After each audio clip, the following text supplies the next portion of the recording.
My most recent video blew up for my channel, big time. If you didn't see it, which is unlikely at this point, it was titled, "Can you beat Dark Souls with nothing?" The intention with this title was to convey that my choices were incredibly limited due to the restrictions I placed on myself, but some people, rightfully, took it as asking if I could beat Dark Souls with literally nothing. It wasn't many people who thought this, but the comments have pervaded my mind ever since I saw them, both because I was worried that it would be interpreted that way, but also because I'm genuinely wondering if that's possible. As such, for my big 1000 subscriber milestone, I'm going to attempt to answer this question unintentionally posed in that video's title. Can you beat Dark Souls with nothing? In this context, that means all the rules from the last run still apply. No equip load, no armor, no healing, no leveling, no rings, but I'm also adding no consumables, no equipment whatsoever, and no items in the hotbar either. There is one exception to this that I'll explain later. Kind of. I don't think it's an exception, just a semantics thing that I think should be allowed. Before doing anything else, I want to clarify that this playthrough, as well as all my challenge runs, are almost entirely to simply experience the game in a unique way. I understand digging into semantics. It's really fun to say that I broke the rules because of something coming up. I agree. Feel free to dog on me in the comments, but either way, I still hope this is a fun video. That is my primary goal. You may notice that I'm starting off as a deprived for this run rather than a pyromancer, so this isn't a level 1 run, but the deprived class starts off with less stuff on their person. Every other class starts with armor, the deprived does not. Right off the bat, the answer is a no. You can't escape the cell in the Undead Asylum without picking up the cell key. Or can you? No, you can't, unfortunately. Even if you could, though, you start off with a sword hilt, so literally nothing is impossible. I suppose the question now becomes, how little do you really need to beat Dark Souls? The sword hilt won't be useful for a couple of reasons. First of all, because it does the same amount of damage as your punches. You can buff it with resins and spells, but I'm not allowing unnecessary consumables or any levels for spells, nor catalysts, so that's not an option here. I suppose that means we have to punch the Asylum Demon to death, huh? Honestly, this is one of those quintessential Dark Souls challenges that's always scared me. I was excited to get into my first level 1 playthrough, but fighting the Asylum Demon barehanded? I don't know how strong my willpower is, and I was always reluctant to test it. I'm starting with a plunging attack rather than as soon as I get to the arena in the first place, because if we kill it first thing, we get the Demon Hammer, which is an extra item. If, however, we talk to Oscar first, we don't get that item, and as such, collecting the minimum amount of items requires that. I was gonna make a joke about how that was tedious and annoying, but it was genuinely fun. It was exciting and exhilarating despite the apparent simplicity to the fight. Spending 15 minutes on any fight in any other game that I can think of would be frustrating and overdrawn, but here I genuinely had fun. That said, for the other bosses who have significantly more health than the Asylum Demon, there has to be a better way. From here on out, I think I'm gonna avoid punching any bosses to death. In that case, how can we make killing bosses the least tedious to the rest of the game? What can we use to allow us to avoid punching bosses for hours without breaking any rules and will actually make this interesting? I got it. 1 humanity. I knew from the start that I didn't want to punch bosses to death, but there's not really anything we can do to avoid the Asylum Demon. How exactly does a humanity help us defeat bosses, and how do we get one without using a consumable? Well, we can get one by using the Humanity Drop system, the name coined by Illusory Wall in his Dark Souls Dissected series, which you should absolutely go watch. Essentially, certain enemies add to an indivisible counter that will grant us 1 soft humanity once it's filled, no consumables required. The easiest way to do this with the rules of the run that I found involve kicking the hollow next to the first bonfire in the Undead Burg off the bridge connecting the room where the bonfire is to the battlements. Something, this is Sparta, I haven't actually seen 300. As for how a humanity will help us, you'll find out soon, I promise. But for now, we have some things to take care of. In order to do the minimum number of things possible, we have only 3 main goals that must be completed. First of all, the 2 bells. We must defeat the gargoyles and ring that bell, as well as ringing the bell at the bottom of Blighttown in order to open up the way to the end of the game. The only other requirement is the Lord Vessel, in order to actually open up the way into the Kiln itself. We'll start off by making our way through the Burg up to the Taurus Demon. Getting through the Burg itself isn't that difficult, pretty much everything can be run past. I do want to take this opportunity to point out my favorite path through the Undead Burg though, since I don't think I've ever seen any other challenge runner take this path, and I've used it exclusively since I found it. Just after the first bonfire, there's a small bridge that gets bombarded with firebombs, but instead of going straight across into the room with 3 hollows and an extra behind a door ready to jump you, you can just drop down to the walkway with the Black Knight and the Blue Tearstone Ring. If you have a weapon, you can easily kill him by parrying over and over without worrying much about other enemies, especially if you started as a thief or grabbed another high crit weapon at some point. But even if you can't really do that, like in this scenario, or if you just aren't that good at parrying, you can just run past. My first idea was to start with the Master Key and get to the Burg from the back, but then I remembered that you can just get the Taurus Demon to jump off the bridge. I was expecting this to take a couple tries since I've never successfully done this on purpose, but I got it first try almost immediately, so I guess we'll just move on. Talking to Solaire here is very important for my plan, so we'll do that before running onto the bridge, unlocking the shortcut, and running past the Drake after baiting it down. Sprinting through the parish is no harder than normal, and we're home free once we reach the Firelink elevator. This is where the run actually gets tricky. If I really want to avoid grinding for another humanity drop, on top of the fact that we can only get 10 per area, I have to not die a single time after restoring my humanity with this one. Honestly, I'm not above just backing up my save, since I'm not nearly good enough at this game to not die once through the whole thing, so I think that's what I'll be doing. The bosses will be just as difficult, just slightly less tedious. So I restore my humanity and make my way back up to the gargoyles. The room full of a bunch of hollows is just as annoying as ever, but once I get to the top of the ladder, I quit out and reload to de-aggro all the enemies. Here's where the linchpin of the run comes into play. I'll be summoning NPCs and making sure they survive long enough to take out the bosses that need to be killed. The first fight is simple enough. The hardest part is making sure Solaire doesn't stand directly in the gargoyle's fire breath. He does a lot of damage since the boss is so early in the game, and as long as we keep most of the aggro, we can get through this fight without much hassle. I was able to do this first try and I barely knew what I was doing. I was also able to poise break a gargoyle with my fist, which I had no idea was even possible. That's one bell down and about a third of our objectives. Technically, beating a boss with Solaire Summon does give us a sunlight medal, but I won't tell anyone if you don't. The exception I mentioned earlier comes into play here. I use the dark sign to go back to the bonfire since I can't use bones. It doesn't remove our humanity, and we don't need souls anyway. It's not a consumable, and we can't avoid picking it up, so I think it's fair game. That's also why no healing specifically is a rule, since the same thing applies to the Estus Flask. Since this run is already so scuffed, I'm going to change up the order of things a bit. I'm going to get the Lord Vessel before ringing the second bell because it will allow me to avoid running back up through Blighttown. I know you're probably wondering how we'll get into Sen's Fortress if we haven't rung the second bell, but don't worry, that's not an issue. Either that or you're well versed in challenge runs and know exactly what I'm about to do. I run up from the bonfire, parry and riposte a hollow in a very specific location, and with terrible controls, run down to the Titanite Demon's room. I was very confused where I was and had no idea what was happening, so I quit and reloaded, only to figure out that I had taken a very wrong turn before running back up to the hollow, bullying it again, and running to Sen's Fortress this time, where I was supposed to go. I wait for the intro text to show up on the screen, quit out, and reload again, only to be inside Sen's with a locked gate. If you don't know what just happened, the riposte actually put us just barely out of bounds, which triggered a glitch known as the death cam. Dark Souls has two triggers in out of bounds areas, a death cam trigger, which is what makes the camera pan above you and look straight down as you fall, and an actual kill trigger. You're never supposed to hit the death cam trigger without actually dying shortly afterward, so the game kind of freaks out and doesn't load new areas, but because of our position, the collision of Sen's was loaded.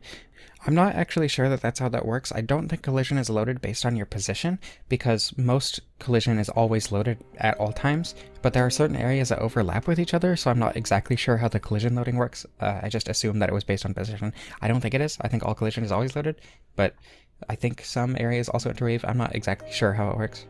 The actual objects were not though, since the game waits for us to be a little closer. Luckily, the gate itself is an object, and we're able to waltz right in, and quitting gets us out of the death cam and reloads us based on our position, which is inside of Sen's. Now with the technical explanation out of the way, let's get through Sen's. It's super easy to just run past everything. When you don't know what traps are where, this place sucks, but as soon as you've got everything memorized, this place is a cakewalk. The hardest part, at least for me, is the section where you run past the second boulder trap.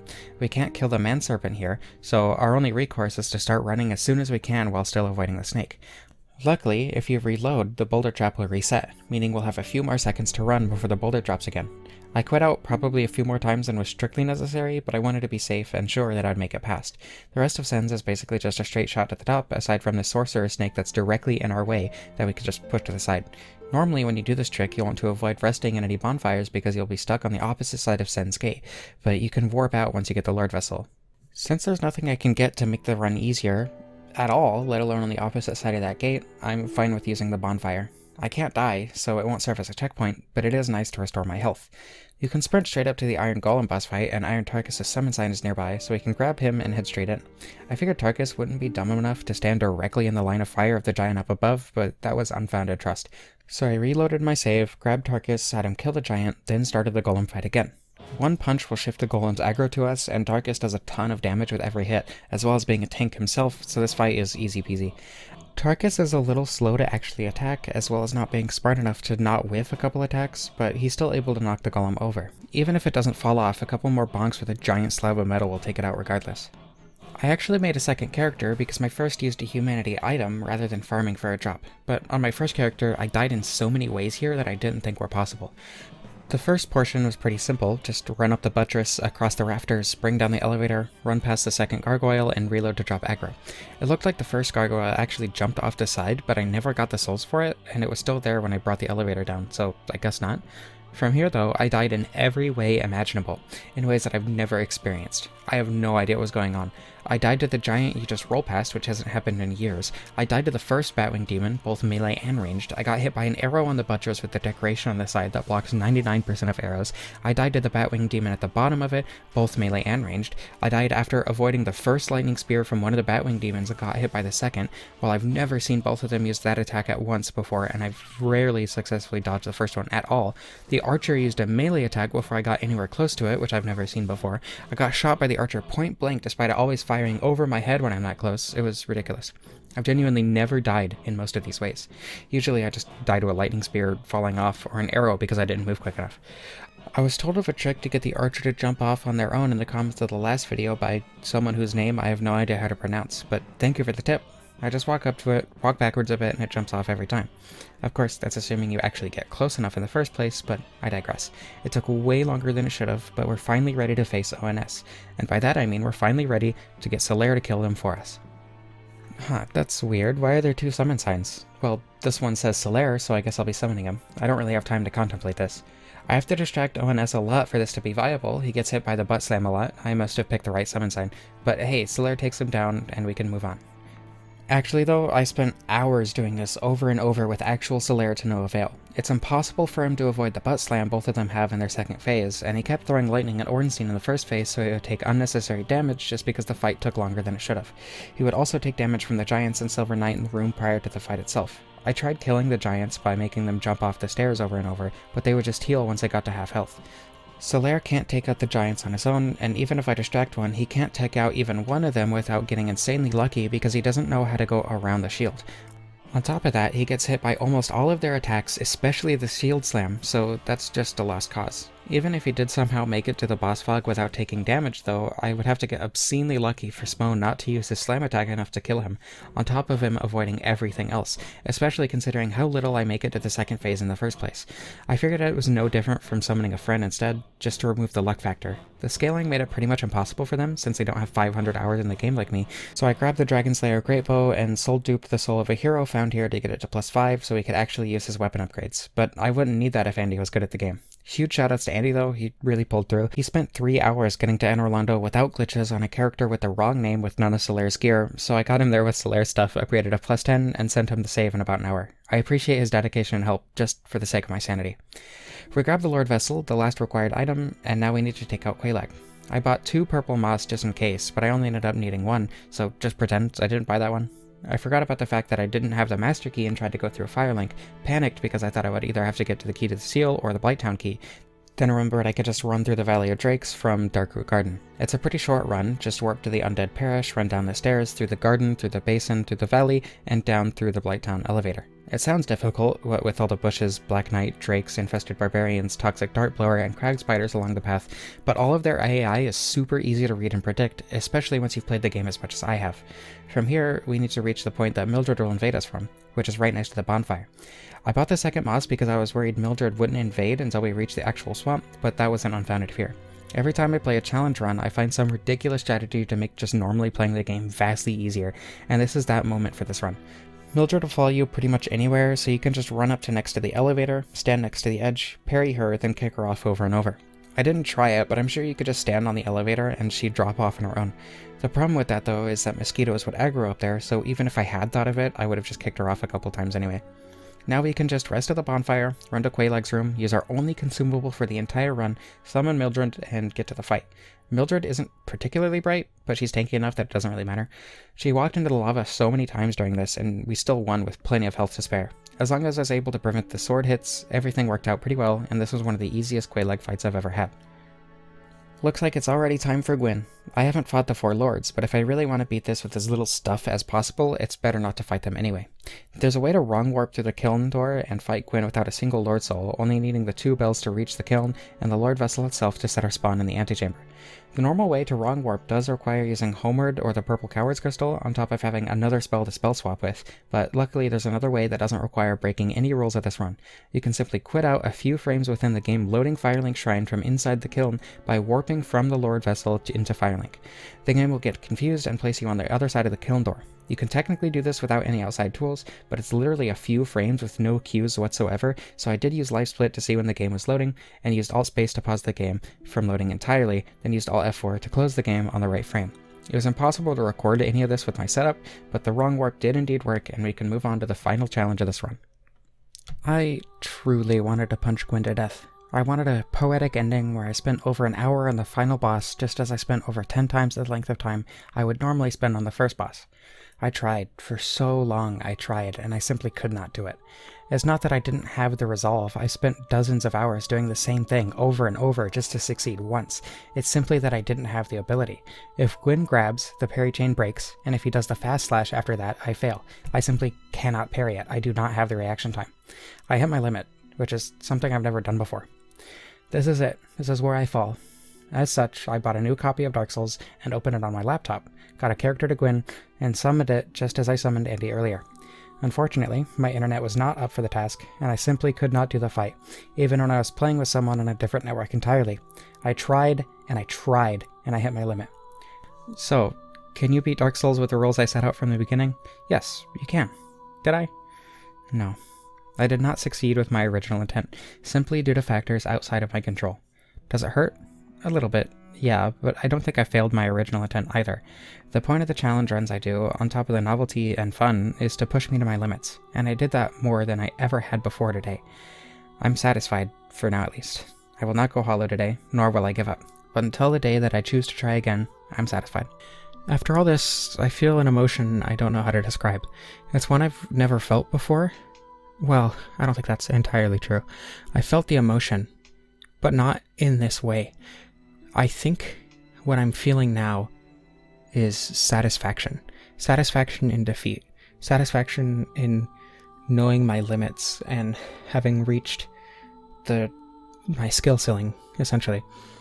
And I expected to feel disappointed or sad or annoyed or something, but I don't. I'm just glad I tried.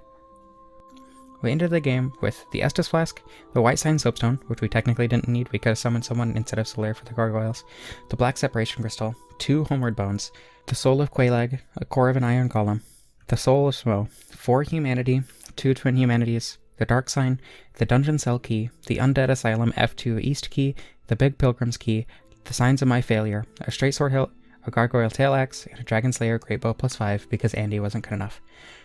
Also, because of how much the last video blew up, I'm actually a YouTube partner now, so if you see fit, you can become a channel member. I want to give a warm welcome and thank you to everyone who watched that video, and this one.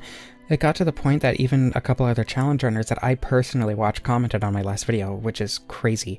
The tiers are pretty normal, just a shout out for everyone who joins, early access to videos I finish early for tier 2, and for tier 3, access to a members only Discord channel.